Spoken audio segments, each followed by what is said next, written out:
Lake Powell is not a lake, it's a reservoir. This is a point that was driven home for me by the late Katie Lee. I was visiting at her house years ago and I said Lake Powell, and she went straight to the dictionary and opened it and showed me that a lake is a natural feature, whereas a reservoir is something that is human made, is made out of concrete. Below the surface of Lake Powell, hundreds of feet down, lies a canyon system like none other. It was described on the first U.S. Geological Survey expedition in 1869 by trip leader John Wesley Powell, who wrote, "So we have a curious ensemble of wonderful features, carved walls, royal arches, glens, alcove gulches, mounds, and monuments. From which of these features shall we select a name?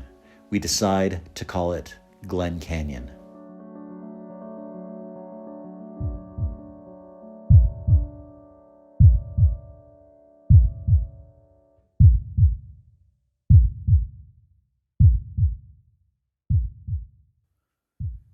As a young person, I would sometimes travel to the reservoir with my dad and other family so that we could fish and swim in the cold waters during the hot summer months.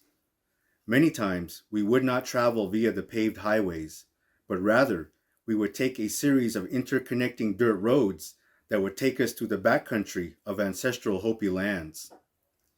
I always looked forward to when the truck would turn off the highway and we would begin the bumpy, dusty journey to the big waters of the reservoir. I would be piled in the camper with my cousins, and we would ride along playing games, occasionally looking out the window as the landscape passed by. Sometimes, off in the distance, we would see large stone cairns, many feet around and over 4 feet high.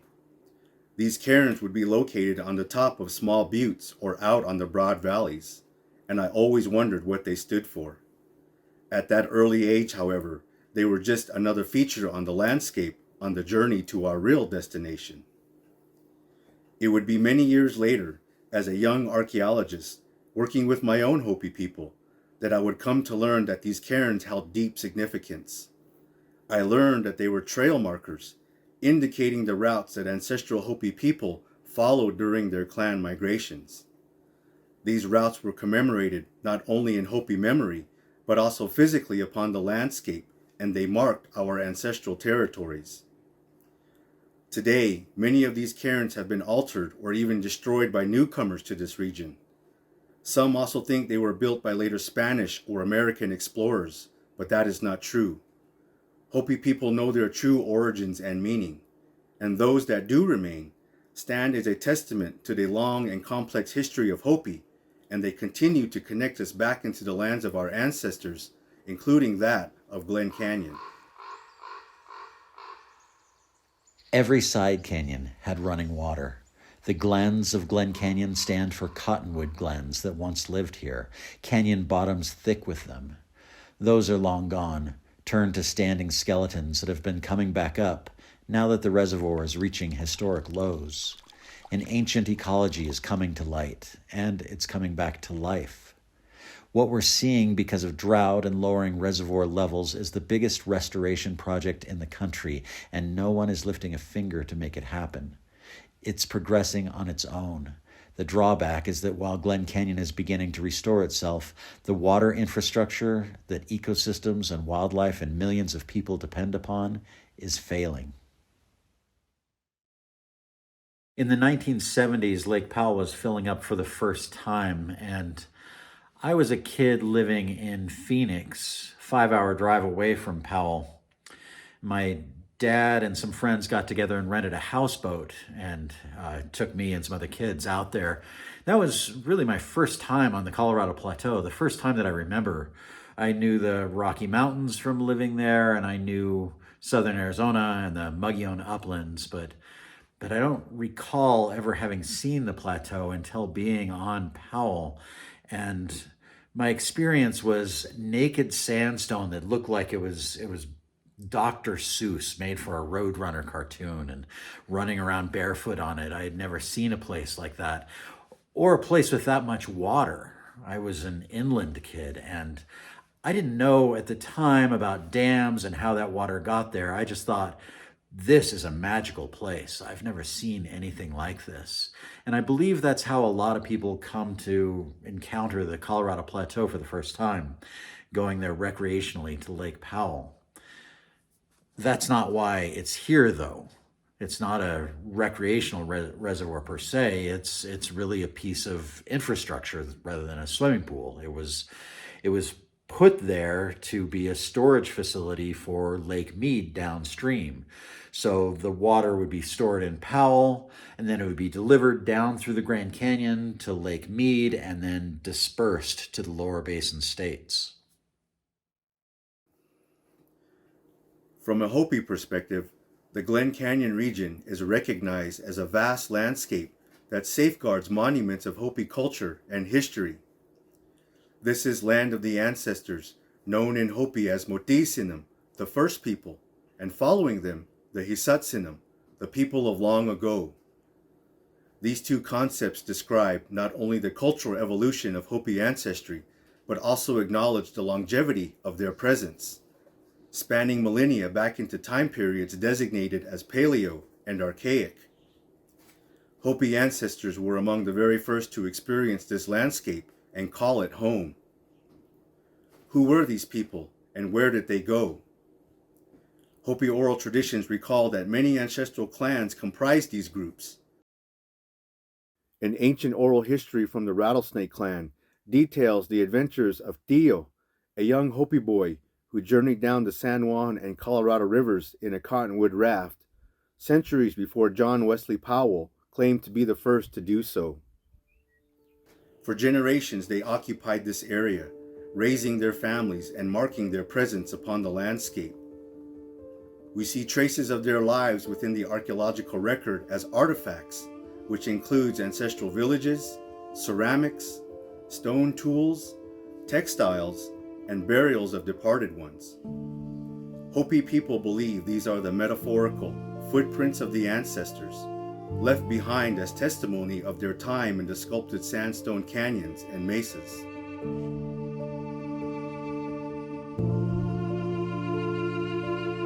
Eventually, the clans moved on, embarking on a series of migrations in search of their final destination. During these times, knowledge was accumulated: medicine, technology, architecture, language, and ultimately, the development of agriculture. We believe this farming tradition, dedicated to the cultivation of corn and other crops, signals a cultural shift that led us on the path to becoming Hopi. Finally, after thousands of generations, the migrations are completed with the gathering of the clans at Dawanasavi, the center of the universe, the Hopi mesas of today.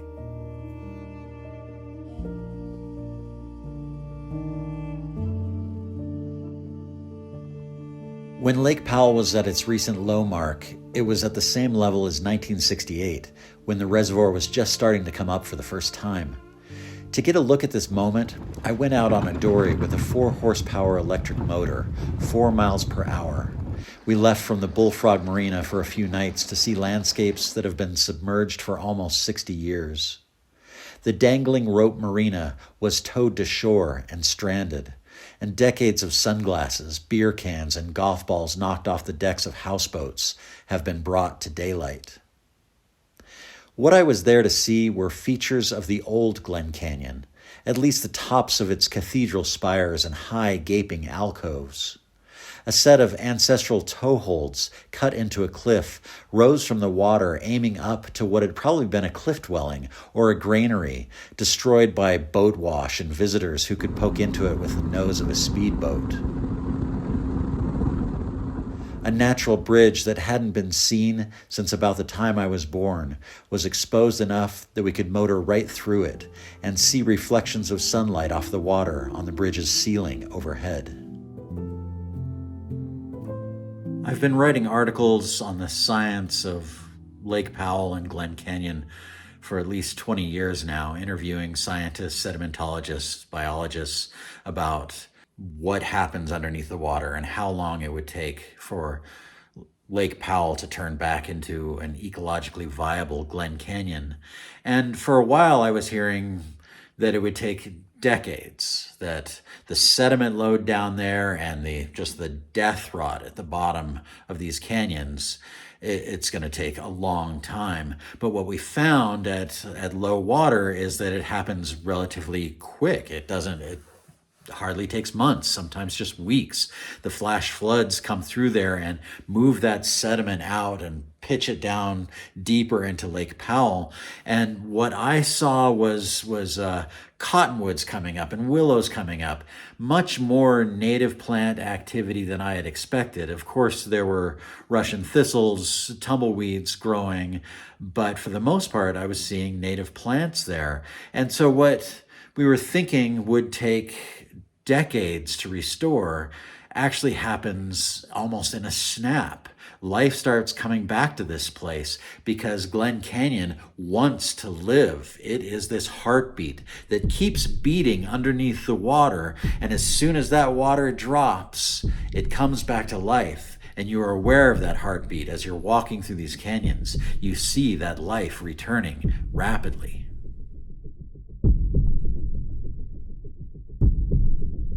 The next year I went back to Lake Powell after its low point, and I went back to some of the places where I had camped and traveled at low water.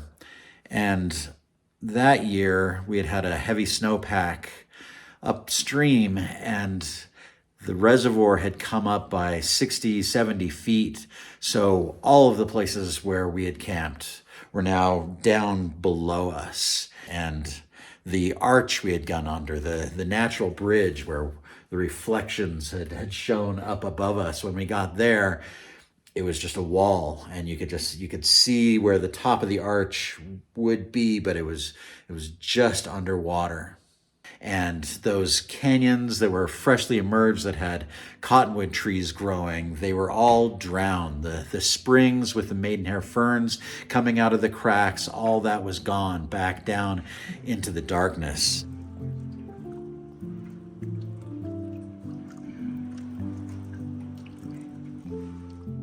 In ancestral and historic times, springs drew people together, often being the place where villages were built, such as my home village of Paaqavi, or Reed Springs Place, located on Third Mesa.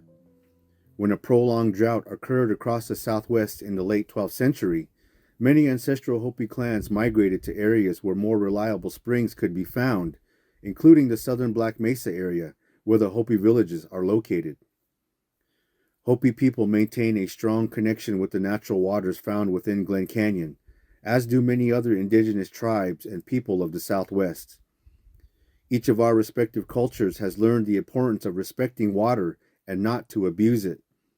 Within Hopi culture, these teachings are encompassed by the phrase, "Paaqavi," water is life. Therefore, we continue to advocate for the protection and preservation of our ancestral landscapes, for there within is not only our history, but our future as well. What we do to water, we do to ourselves.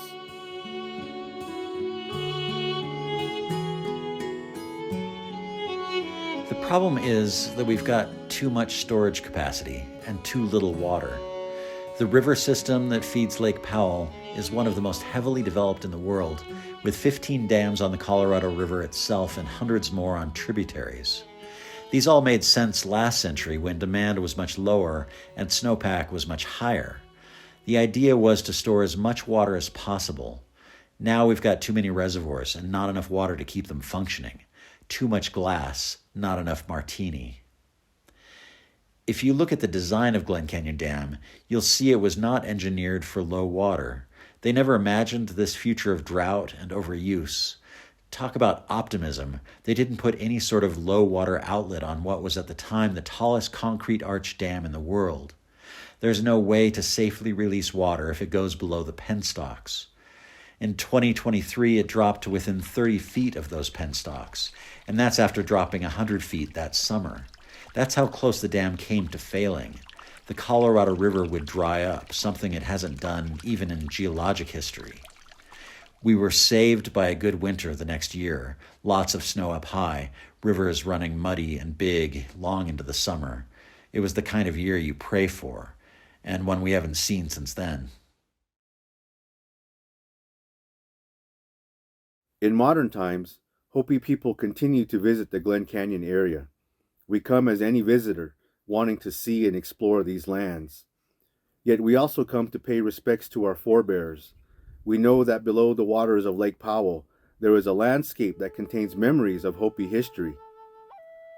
I would like to see Glen Canyon restored to its former natural beauty, hallowed ground that is imbued with the spirits of ancestors who remain as stewards over a Hopi cultural landscape. Within the Glen Canyon landscape, there are still other monuments to the history of Hopi culture.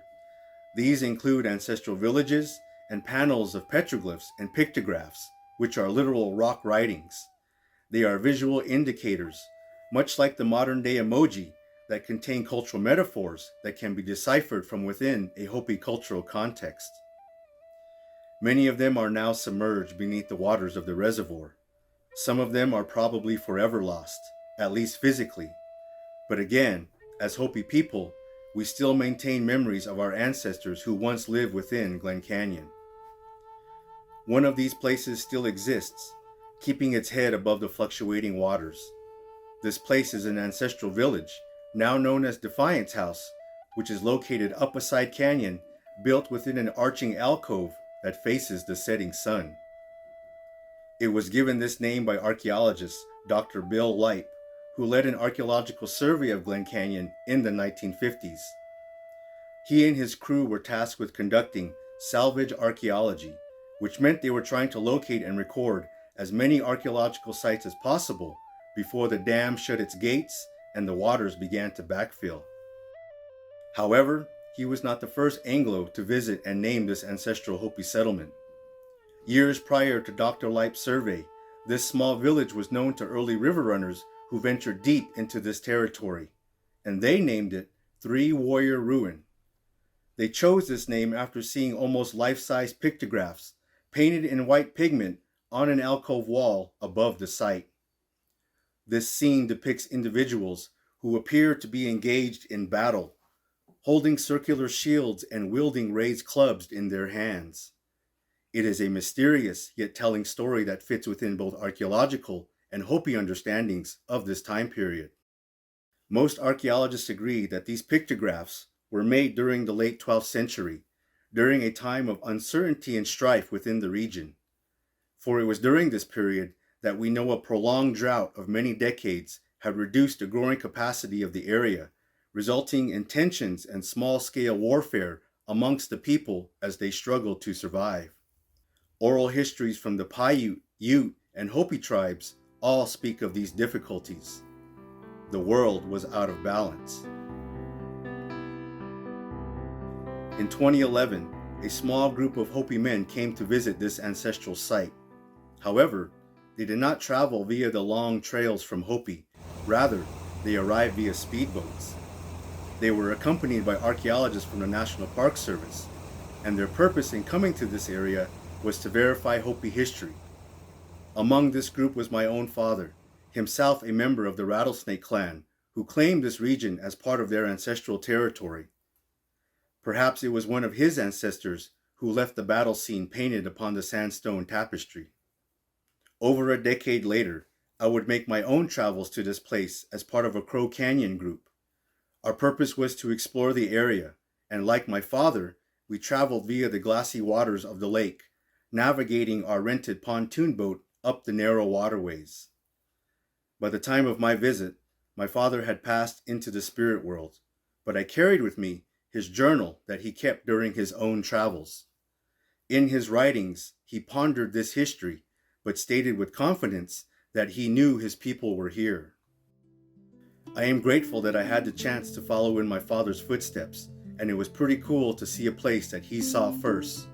I can now add part of his story to my own.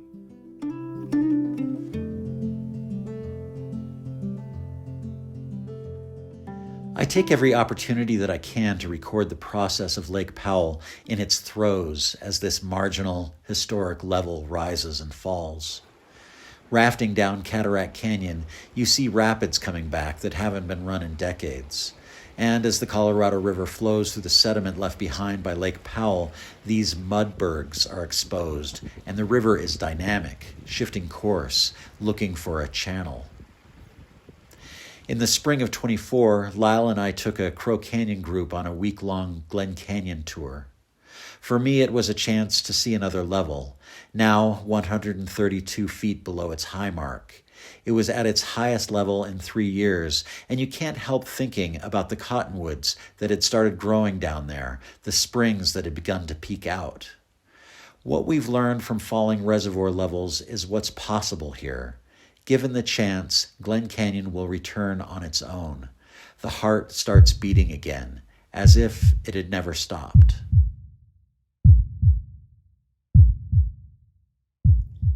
After my recent trips in, through, and around the reservoir, as well as some of the side canyons, I have a better understanding of this place and how it is connected to the surrounding landscapes. I've come to see how Glen Canyon is not merely another canyon system of the Colorado River. Rather, I view it as the heart of the Four Corners region. We just can't see it anymore, for its pulse is buried beneath the man-made waters of the reservoir. What lies submerged are the arteries and breathing holes of the earth, ribbons of water flowing through twisting tributaries, seeps and springs that emerge as prayers from the bedrock, shining with the blue-green light of life. The great confluence of the Colorado and San Juan rivers is now memorialized only by silent sandstone walls and in the stories of my ancestors. This landscape once connected distant regions, enabling passage through a harsh terrain of barren rock and distant horizons. The maze of canyons transporting you like subway tunnels, complete with adverts of rock writing left upon sandstone walls. I can only imagine what it was like to enter this heartland, traversing among vertical cliffs into secret spaces illuminated by dusty sun rays. Your only landmark being the shadowy dome of Paaqavi, shifting and following your movements, a trusted yet mysterious companion that anchors your place in the universe. Down in the depths, the heart of Glen Canyon still pulses as jet boats cut across still waters and the spirits of my ancestors gaze up at the long hidden sun.